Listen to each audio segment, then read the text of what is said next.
Hello and welcome back to the Outdoor Minimalist Podcast. I'm your host, Meg Carney, and I'm an outdoor and environmental writer and author of the book, Outdoor Minimalist, Waste Less Hiking, Camping, and Backpacking. Follow the link in the description to pre-order a copy of the book so you'll be the first to receive it on the release date of September 1st, 2022. The Outdoor Minimalist Podcast has a goal to give listeners actionable ways to waste less hiking, camping, backpacking, and more during every step of their process.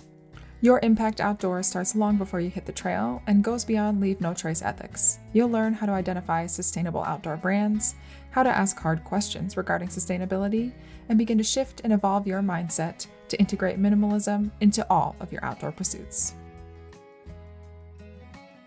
In episode 46 of the Outdoor Minimalist Podcast, we overview some common talking points that a hunter and a vegan might encounter if they're ever in a conversation together. Unlike most conversations, or should I say debates, between quote-unquote carnivores and vegans, my guest, Ben Paige, and I decided to frame this conversation surrounding more of our similarities instead of our differences. That's not to say that we won't go into areas in which we don't agree on, but instead of focusing on the places where we will never align, we wanted to take a closer look at the places where we do agree and how we can work better together for a collective good. Ben Paige is a conservation-driven marketer that helps state fish and wildlife agencies navigate the future and adopt modern marketing technologies like CRMs and CDPs, coupled with data strategies, marketing automations, attribution models, and customer journey builds to help create a better relationship between people, state agencies, and ultimately the resource. Supercharge your dog's mealtime with Neobites functional dog food toppers. Neobites unlocks the unique power of cricket protein to promote firm poops, a thick and shiny coat, and everyday vitality for your pup. With a powder format, these toppers can easily be mixed into existing foods to make mealtime more exciting.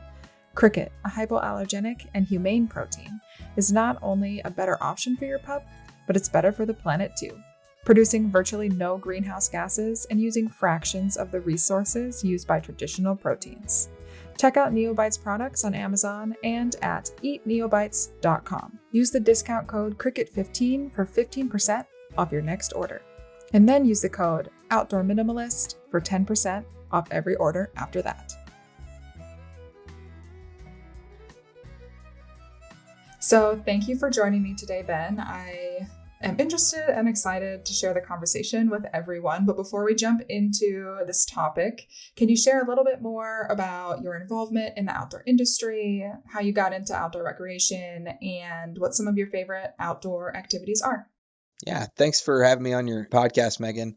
I am a marketer and I help state fish and wildlife agencies adopt modern technologies like CRMs and helping them build a better relationship with their customers and create more invested stakeholders in outdoor recreation and the resource itself. That's kind of what I do, helping state fish and wildlife agencies achieve their R3 goals and marketing efforts. I got into hunting, as it were, when I was a young boy. My dad would take me out pheasant hunting and quail hunting, but then sports and high school came around and I kind of got away from it. And it wasn't until I was past adolescence that I really got back into hunting. And that's where it really kind of became really important to my life. And I do a lot of deer hunting, duck hunting, and goose hunting and turkey hunting as well. And I dabble in fishing.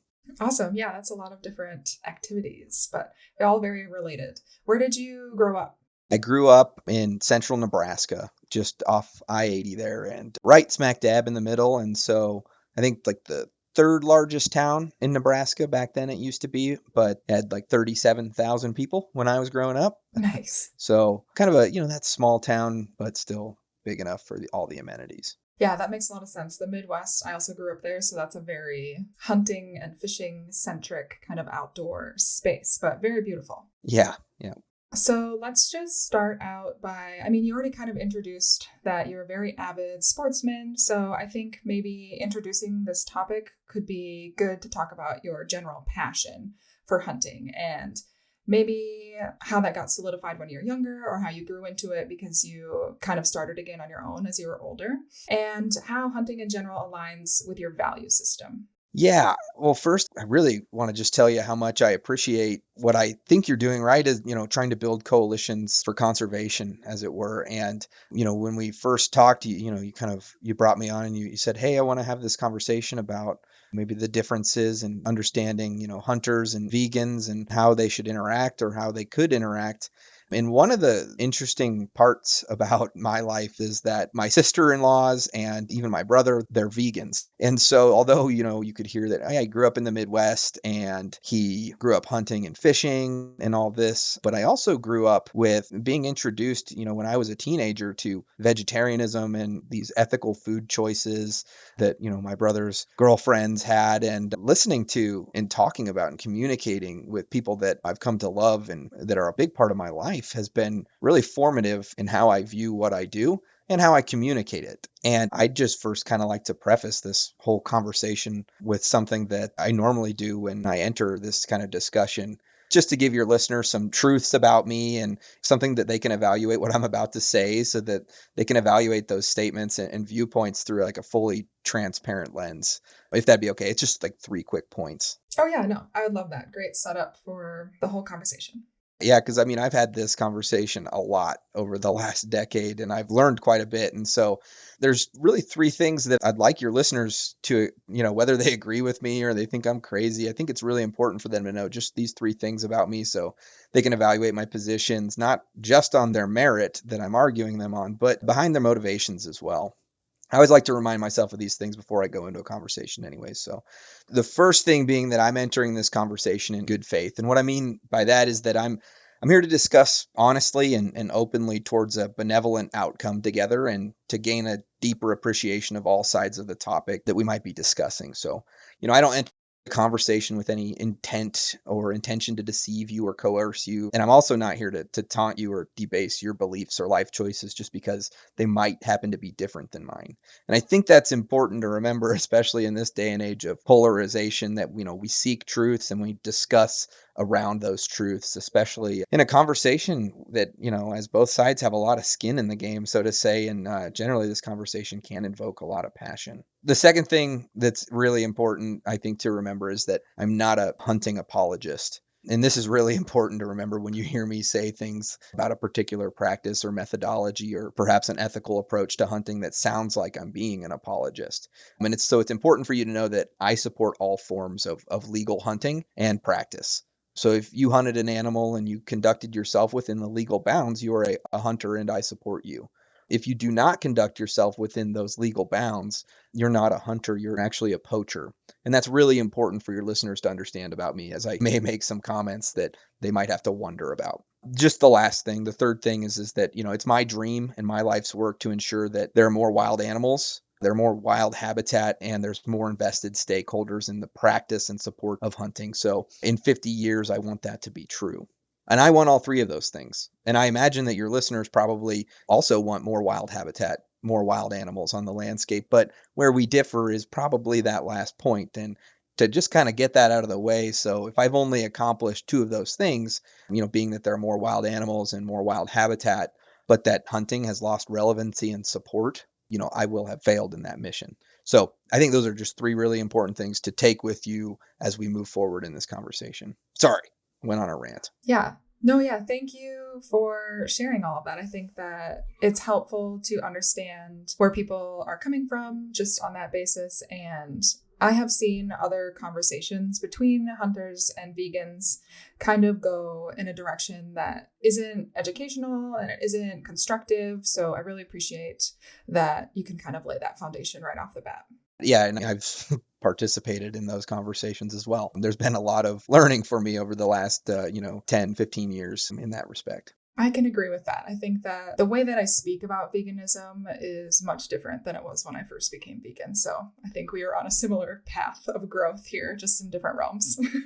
That's right. That's right. That's right. Awesome. So, but yeah, to answer your passion question, right? Mm-hmm. Yeah. So I told you about my upbringing, but my passion, it didn't really peak until I was a young man and I joined the Army and I basically filled not all of my free time, the little free time that I had with drinking and golf. And I really missed the outdoors and I missed a part of me that wasn't this rambunctious kind of deviant. And so then I turned to hunting as kind of an escape from all of that. And I was out there learning how to duck hunt all by myself at dawn. And it was just a really great adventure that I kind of saw myself embarking upon, which ended up becoming one of the core values that I hold about my own identity. So when you're looking at kind of how you got into it and your general passion for it, it's really tied to like an escape, like mental health, maybe like kind of that realm. But what would you say is the general motivation then for you to go out hunting? Yeah, my motivations, right? This is a great question. And talking about motivations in hunting, I actually have quite a bit of experience in not only researching what people's motivations are, or studying it rather. I don't particularly maybe do the research, but actually working with those motivations and communicating with people using their self-identified motivations. And for myself, obviously, and for everyone else, there are many motivations, and they are all nuanced, of course, but at the end of the day, when it comes to bucketing those kind of motivations, and particularly in my work, I'm essentially to use these four motivations. It's food, family or community, right? Adventure, and then connection to nature. And those are the four broad buckets that I can kind of lump everyone into.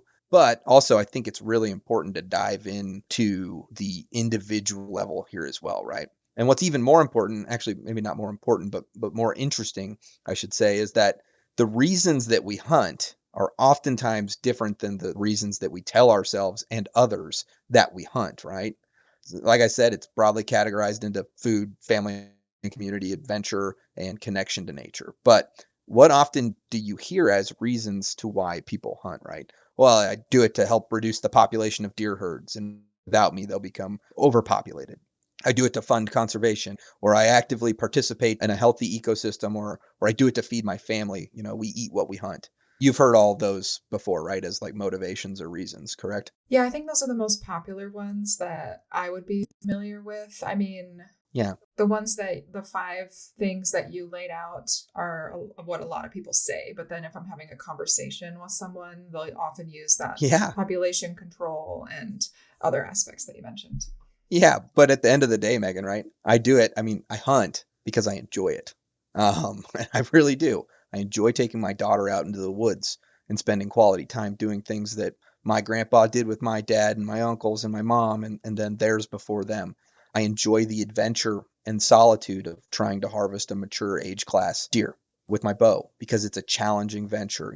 I love being able to eat wild game meat that I not only harvested or killed myself, but I processed it myself. I packaged it myself, and I made it into something that I enjoyed eating and sharing with others.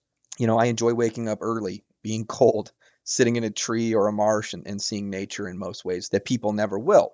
And so at the end of the day, when you ask me why do I hunt, it's like, well, because I enjoy it. But I also, I have to acknowledge though that all of that is in pursuit of killing something. That is an interesting thing to say, I think, because when someone from the outside that isn't familiar with hunting at all, I feel like they're only viewing it as like the pursuit of killing an animal, but I feel like it is kind of a process. And there's probably days when you go out hunting and you still enjoy it, but you don't actually come back with anything. Yeah, most times. And if you'd ask my wife, that's like all the time. We talk about those things as being tropes, like those common motivations that you would give in a kind of defensive style of why you hunt. But nonetheless, you still have to come to terms with, even though whatever you say your motivation is, you have to kind of recognize yourself at the end of the day as a killer. If you're going to be a successful hunt, right? When we say successful, we mean, did you harvest something? But there are many metrics of success that I use. And I don't like to speak broadly, but most all hunters use different terms of success, right? But I have to kill a living thing in order to be successful in that venture from the outside in. Obviously, like I just said, there's many other metrics that I use for success, but you just have to recognize what that means. Like when you're sleeping too little and you think too much about putting an animal in your sights and pulling the trigger or letting an arrow go, and needing to understand that motivation behind why is it that I'm drawn to participate in something that results in the ending of another being's life. And you got to know that it's there and don't try to hide behind it. Don't try to put it in the darkest recesses of your mind to just kind of not be able to explain it. And do the best that you can to make sure that you're being deliberate about your motivations and then how to speak about them. Yeah, I like that. I think it's important not to minimize the activity because you are taking a life. So like being able to recognize like what that means to you and the motivation behind all of it. That's all very important. Yeah. A question that always comes up for me, and I noticed that you already use this word, and it might be because I'm a writer, so I think about words a lot. In the sportsman realm, I always hear people say the word harvest. And from the vegan perspective, I feel like it's often discussed in the terms of factory farming when you are using language to minimize the act of killing something, right? They call it a euphemism, right? Yes. So yeah, I guess, what are your thoughts on that type of language, and maybe what other words are you probably going to use that wouldn't be super familiar to someone like me that isn't an avid hunter? Yes. Lexicon, what we've kind of all agreed upon. We know that, well, I mean, harvest just does sound a lot better than kill, right? Mm-hmm. That's the reason we have euphemisms is to kind of skirt around those things. And so when I say, oh, yeah, I went out and killed that deer, that would invoke what in you? Okay, I just talked about one thing, that one kind of aspect of the hunt. I talked about the kill. And, we get a lot of heat from that is most of the YouTube videos and the videos you see in mainstream, hunting culture is kind of kill centered. It's a 15-minute video. It's got the same structure, and then it always results in, an animal being killed. Well, there's so much more for me that goes into killing that animal, right? As if we want to just say that, into the hunt. And harvest, yes, it's a euphemism, but think about what harvest, the term actually means, right? We know that we went out and collected something. And generally when you're talking about harvesting something, that you're going to consume that. And you obviously would have some other connotations in that there was work that went into that prior to that. And so even though it is a euphemism, I do think it is a little bit more respectful to the entire process of what a hunter might go through than to just say, I went out and just killed something. Yeah. So you're speaking to the entire act of hunting, since it isn't like the act of hunting alone isn't just going out and killing an animal. There's a lot that leads up to it. So that makes sense. And I've never heard it explained that way. So thank you. Yeah. I imagine the other kind of word that is always an interesting one and has a lot of discussion around it is trophy hunting. Mm-hmm. Were you trying to get after that? No, not right now. Okay. It just popped into my head. And so I was like, oh, I'm going to ask this before I forget about it. So that's all good. Yeah. If I say something, if I use some sort of word that you want some further explanation around, pull me over and we can discuss. Awesome. Yeah, that sounds good. But I think we can kind of start to wrap up the discussion of like motivations. But the last thing in terms of motivation that you mentioned is being an advocate and a supporter of conservation. And if people have listened to any of my previous episodes, it's come up numerous times, the excise tax that many sportsmen pay on their gear and the license to go out and actually do these activities supports a lot of public lands that other recreationalists also use. And so I think it's important to kind of talk about how the motivations for hunting and fishing can also align with the North American model of conservation. Yeah. And right, even further, I'd say that it doesn't just align with it. It is fueled by it. If you were to ask me how does the North American model for conservation play into people's motivations, the one kind of trope you hear all the time is, well, I pay for conservation as a hunter. I pay for conservation. And even I would say probably a majority of hunters maybe don't fully understand the North American model. And even worse than that probably is just that nobody understands it. The common lay person has no idea. And so I don't know if it plays an influence in majority of people's opinions regarding hunting. I never learned about this in elementary school or junior high or even high school. And if I did, I certainly don't remember it being taught. But actually we were talking about my value systems, and I was fortunate when I kind of got back into hunting that I was just learning about this, and I was really trying to be deliberate in what kind of hunter I was and how I was learning. And so I kind of dove headfirst into this and trying to understand it. And really that, there's these 7 pillars of the North American model that, I like to use to evaluate whether I'm being a positive influence or contributor to conservation through my own participation. And I think it's really important for everyone to understand that. And then also know that North American model of conservation, I mean, it was introduced by sport hunters, probably what you would call a trophy hunter in today's lexicon, right? And kind of the quick Cliff Notes version of that is essentially, after we found our way to North America, we as, a public, we experienced this vast and seemingly infinite source of wild resources, so much to the point where like Lewis and Clark, they promised each other to stop writing about how vast this was because they didn't want to get discredited when they came back. And we're telling about, a 3-mile herd of elk or buffalo, and we kind of entered this phase of exploiting that resource. And whereas like around the 1900, right, there were many species that were on the brink of extinction. And like I said, that group that you'd probably call trophy hunters today came up with the following principles and then used them to save and shape what we have today.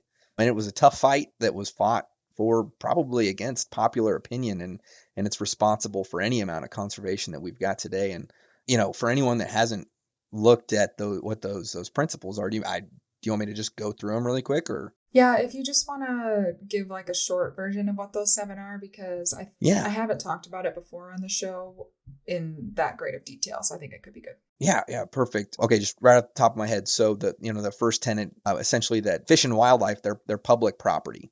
The government holds them in trust for the benefit of all people. The second being that you can't kill wild game for commercial use. And so this kind of policy eliminates trafficking of dead game animals. Then you've got the third one, which is wildlife being allocated by law. So there must be regulations that determine how wildlife resources are managed. That's, hunting season, bag limits, etc. The fourth one is that the reason for killing an animal, wild game, must be valid. And, wildlife should be taken by legal and ethical means in the spirit of what they call fair chase. And with, I believe, good cause was the second part of that. But so they can only be killed for like legit purposes, for food, for self-defense, or protection of property. The fifth being, that wildlife is an international resource. So it's not just bound by the United States, but in the sense of the North American model, that's Canada and Mexico, right? That should be managed cooperatively across both our state boundaries, but also international boundaries. And then 6, science plays a key role in managing wildlife. So your wildlife populations should be sustained and scientifically managed by professionals in government agencies using a scientific manner. And then the last one being that hunting, fishing, and trapping should be democratic. So everyone is in good standing, regardless of wealth, social standing, or land ownership, should be allowed to participate in the harvesting of that wild resource within the legal limits. And then kind of the back end of that, Megan, is that people also, like you were saying with the excise taxes, they don't understand how conservation is funded or paid for. Every day people walk past products in Walmart that is funding conservation.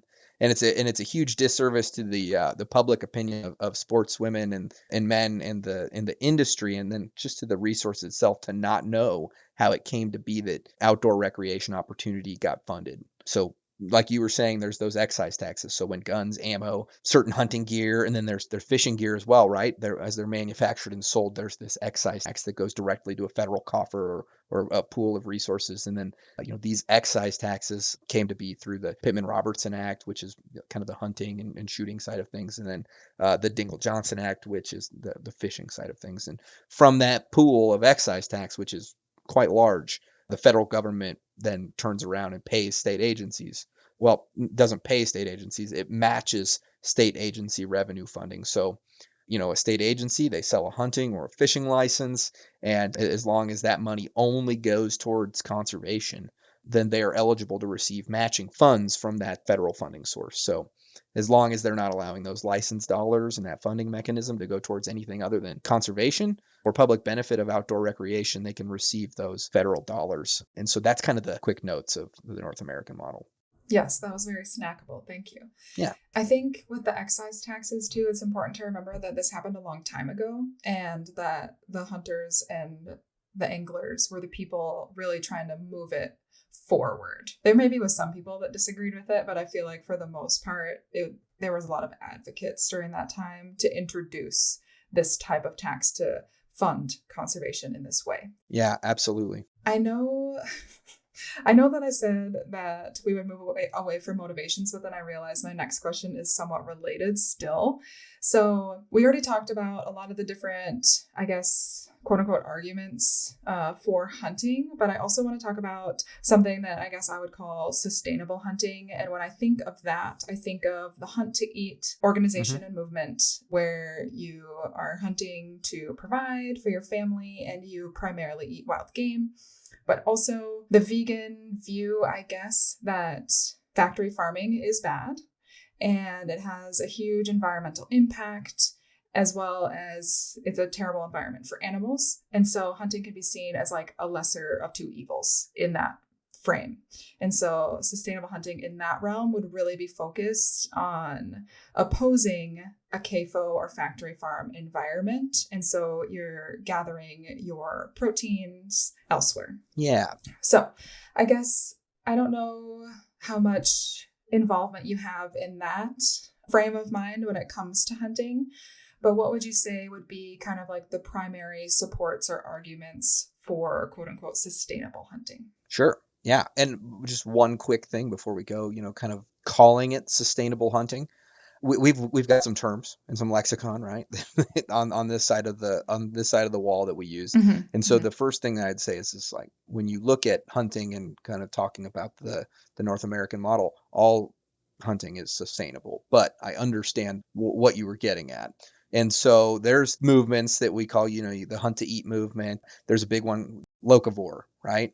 This kind of person who is interested in consuming and harvesting their own food within certain geographic radius.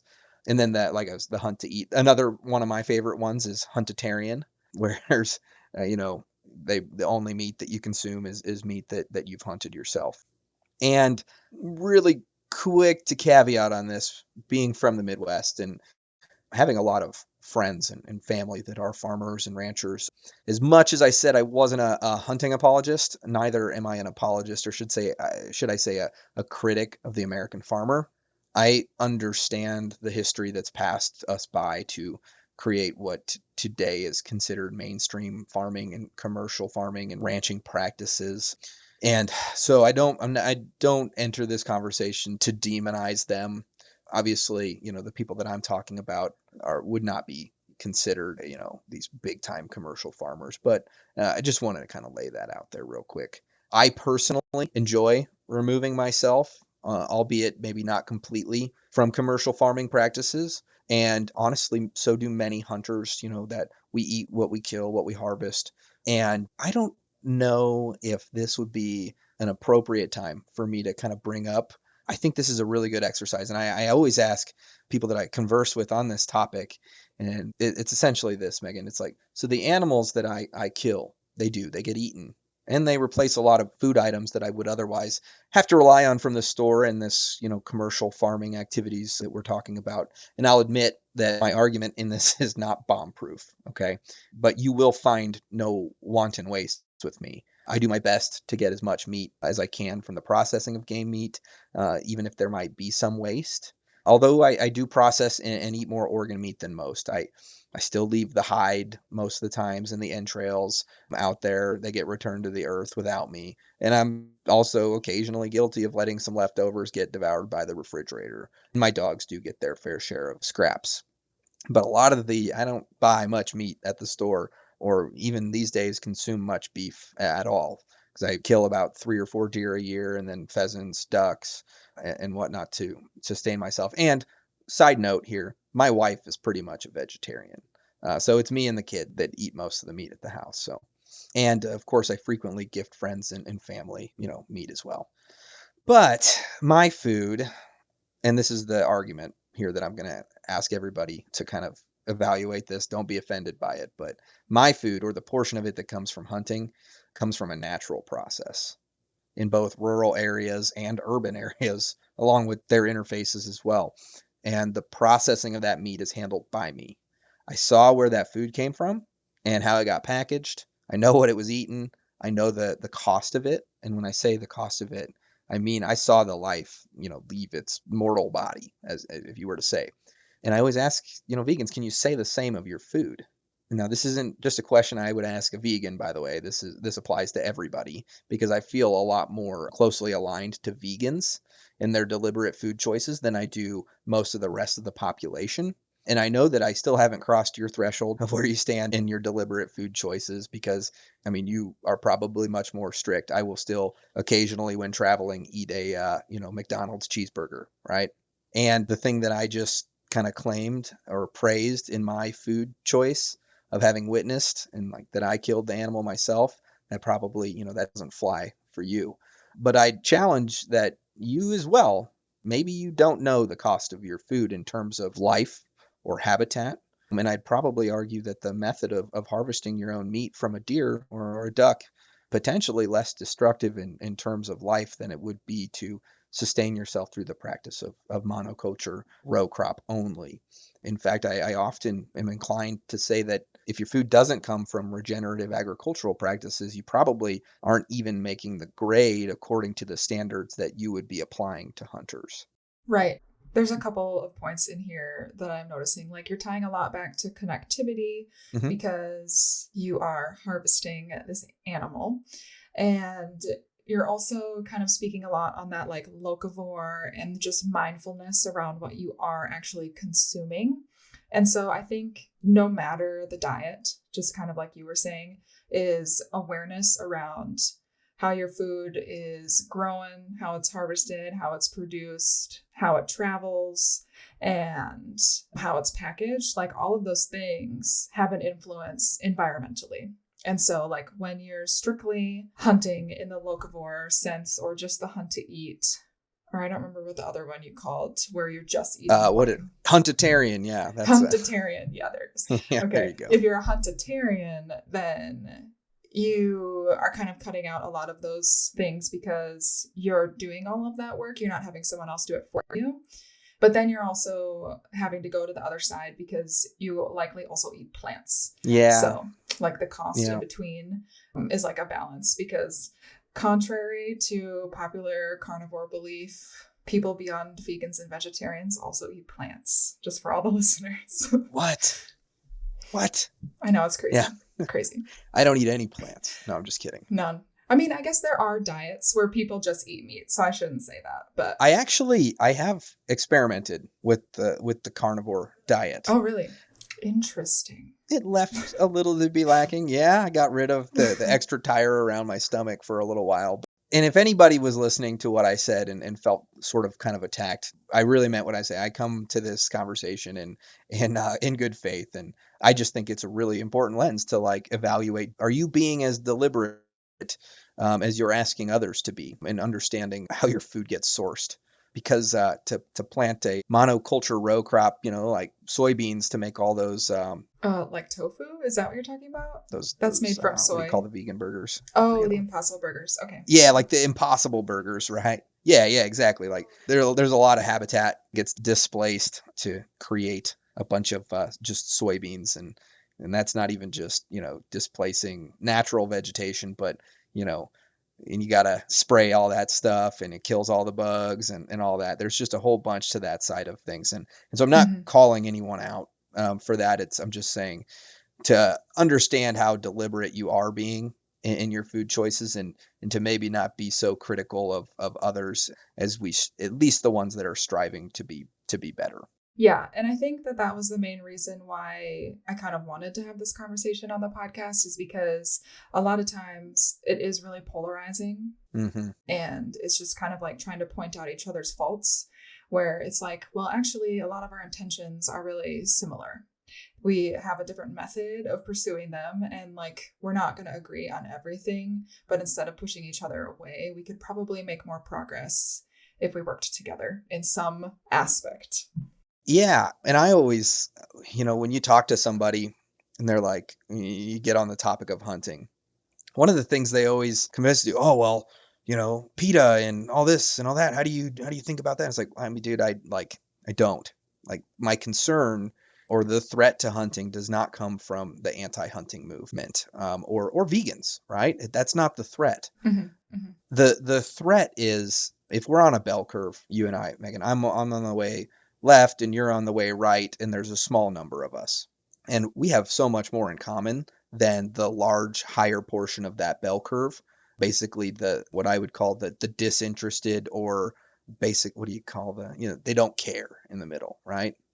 That's the real threat to, things that you and I both love, which is wild places and wild animals.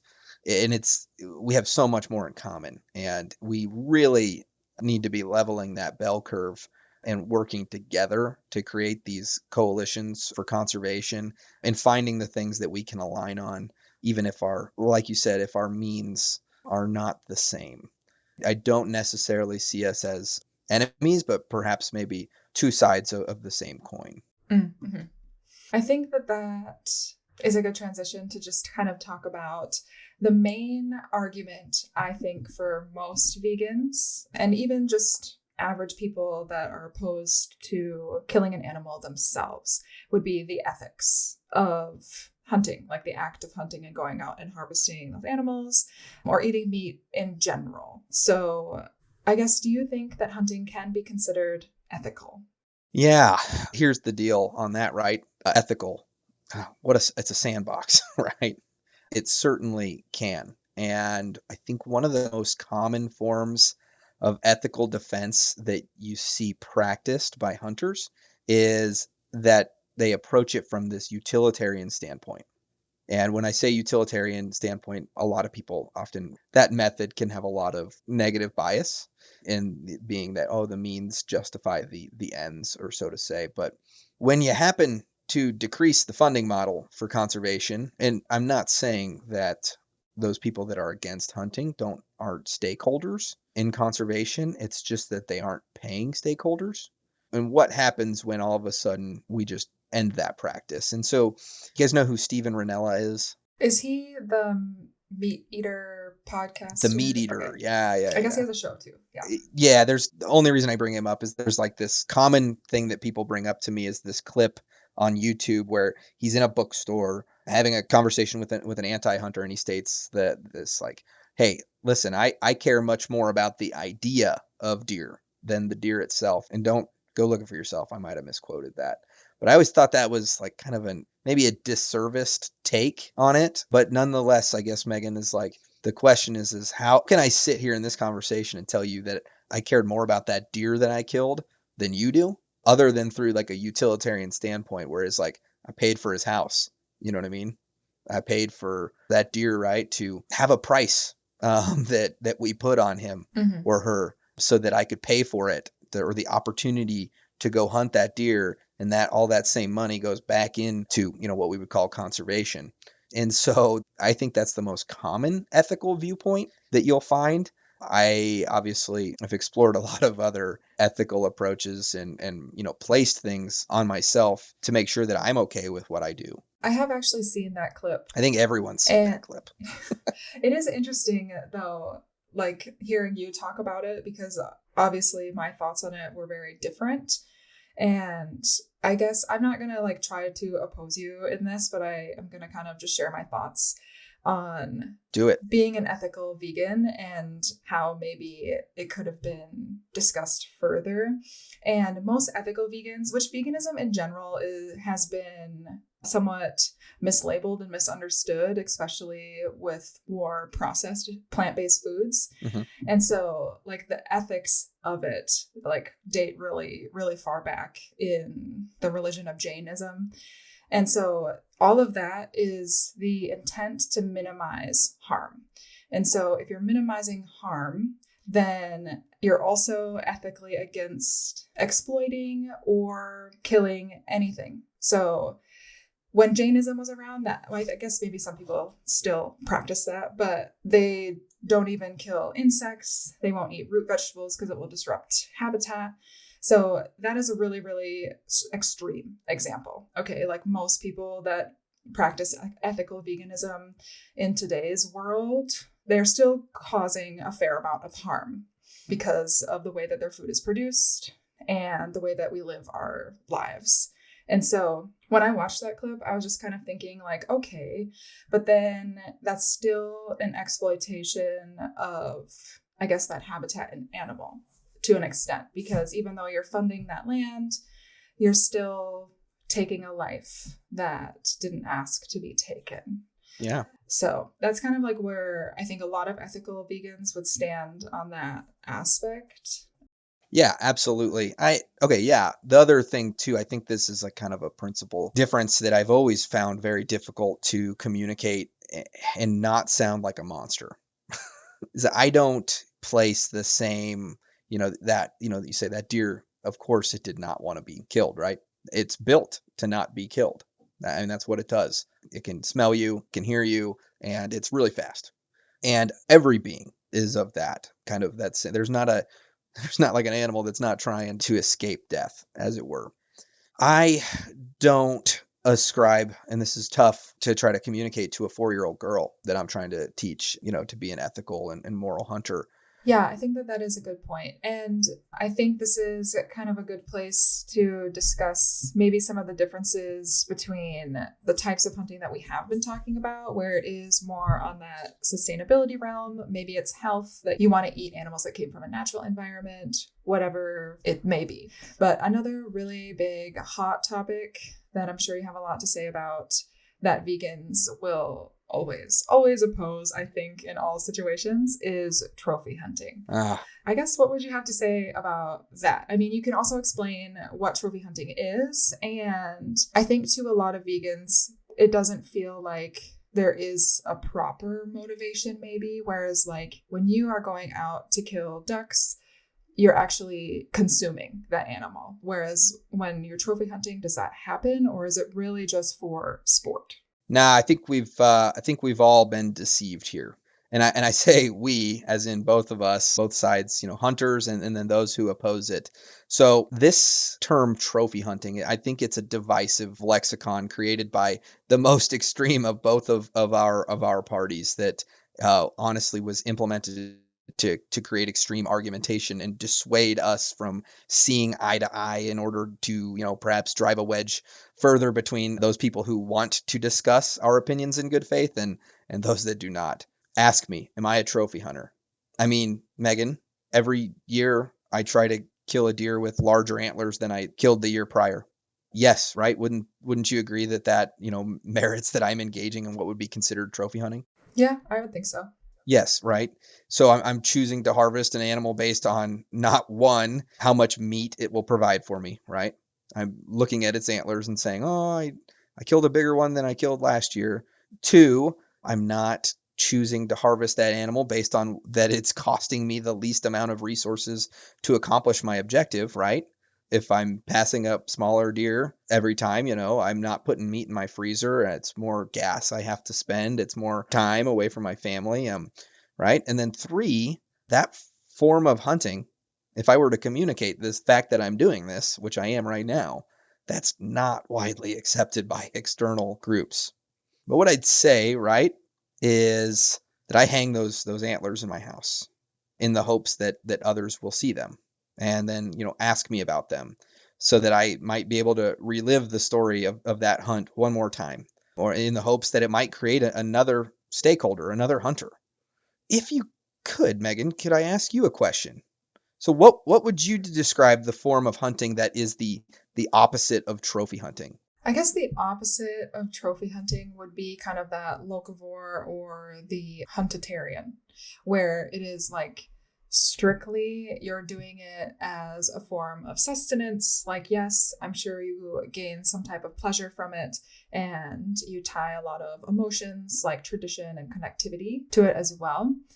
But it's more so to avoid harm, I guess. So the environmental harm that comes from commercial agriculture, as well as the health impacts that eating commercial meat has for a lot of people.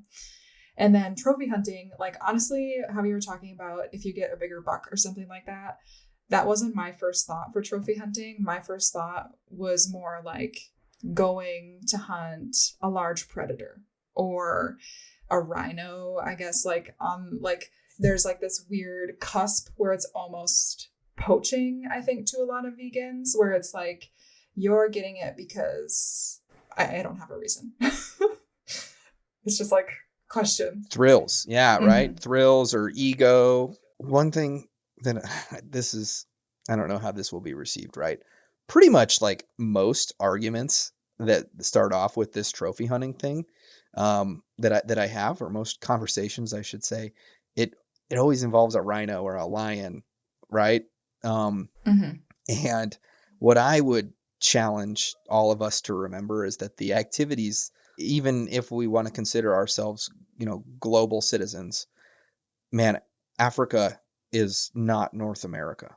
And there are things that you and I do not understand about that culture, that do not understand about what it takes to manage wild game in third world countries, to manage resources, right? And to combat black markets and things like that. And so I always try to steer clear from talking about African safaris. First and foremost, I've never been on one, and I don't have anything to say about anybody that wants to go on one.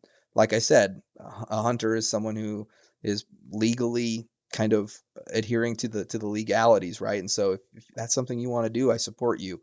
But it's not something that I spend a ton of time trying to discuss when there's things here at home that we need to be figuring out for ourselves around this knowledge. And I just think it's a whole different beast. That just makes a lot of sense. And I think that is an important thing in conversations where I think there's a lot of different viewpoints and passions, to be able to kind of step back and not have to defend every single thing.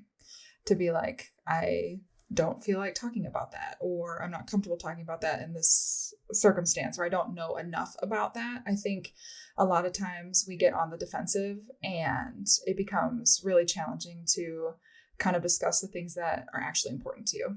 Yep. And so after you kind of told me what you described would being the opposite of trophy hunting, I just, it's that, okay, I'm in there for the sustainable use. And I think when we think of trophy hunting, we ascribe the vapid or vanity motivations, things that we don't, would not say, even though those motivations are there, they're coupled with things. Is it really so simple as to classify someone who, like me, which you could call me a trophy hunter, for pursuing mature age class examples of that prey species larger and larger every year? Or are we maybe just mislabeling the motivations and values or perhaps practices that we hold in low regard? There's a certain amount, and I would be wrong to say there's not a certain machismo or vanity or wastefulness and maybe some non-deliberateness to some people's hunting motivations. And I think that this is a criticism that a lot of people have towards all hunters. They see a group of people who are latching on to maybe older practices, or as if it's this relic pastime activity that we've evolved beyond. And I've heard this argument from vegan friends who consider themselves more evolved and deliberate because they're making that more deliberate choice, basically setting aside the past, that I no longer need to go out and hunt my own food. But I think it's just kind of crazy that hunters slip into the category of having not made a choice or not being involved in something there's a lot of different motivations behind it. You can't just ascribe one motivation, though somebody might truly be entering the woods to put the biggest deer head on the wall that they can. There's a lot of other ulterior motivations there as well, and that they might be practicing. It's just that one that's displaying itself and seems very vapid or vain. Yeah, and I think that is maybe the biggest takeaway. You might have a different view of this, but maybe the biggest takeaway I would want people to have is kind of thinking about your bell curve type thing, and that every person, no matter where they fall on that in their beliefs, they all have a choice. And so however you intend to minimize harm, protect the environment, protect your health, whatever it is that is motivating you, or maybe just to go have fun, that there is a choice involved, and those choices impact others, whether that be a human animal or a non-human animal. So I could probably ask you a million other questions just to kind of hear your viewpoints, but I think to kind of tie it all together, what would some advice be that you would want to give to listeners if they're navigating these types of conversations, to, instead of jumping right to the defenses, instead trying to find commonalities and maybe in more open frame of mind. Listen, I think that if you're listening to this particular podcast, you're somebody that's invested in the future of, all those things I'd said earlier, more wild places and have more wild animals and more wild people, right? And I think that no matter where you stand on the side of whether you're for hunting or you're against hunting, that we need to look at each other honestly and truthfully and see where we can come together. Find the truths, find the things that we can certainly not agree on, and figure out a way that we can create these coalitions for what it is that we want to see done. And if your motivation obviously is just to end hunting, maybe look at how useful hunting could be as a means towards your ends of having conservation, and is there a place for it, and really to just not hide behind all the tropes and motivations that we just discussed, and kind of connect with people that are outside of your own chamber of thoughts and try to work towards a sustainable future. Awesome. Yeah, I love that. I am really happy that we were able to connect and that you're able to kind of share these viewpoints with the audience. And if people want to learn more about you or your hunting journey or anything else, is there a way that people can talk to you, maybe follow you on social media? Yeah, I don't do too much on the socials. I do come on to different podcasts and such. I used to run a podcast that, tried to help create conservation-minded hunters, particularly in the duck hunting space. So if you want to see some of that content, it's called The Foul Front. But by and large, no. The thing that I would just ask you is, go out, buy your hunting license, buy your fishing license, volunteer for cleanups, and have discussions. Have discussions with people that that you can create coalitions with in good faith to help see what you want to be the change in the future for conservation. Wonderful. Yes. Get more involved, everyone. That's right. So, yeah. Thank you for joining me today, Ben. It was a pleasure. Absolutely. Thanks for listening. And if you like what you hear, let me know. Leave a review and be sure to subscribe so you never miss an episode. You can still find me on Instagram at outdoor.minimalist.book for daily updates, other educational resources, and to help build an outdoor community with a shared goal to create a better outdoor space as we recreate.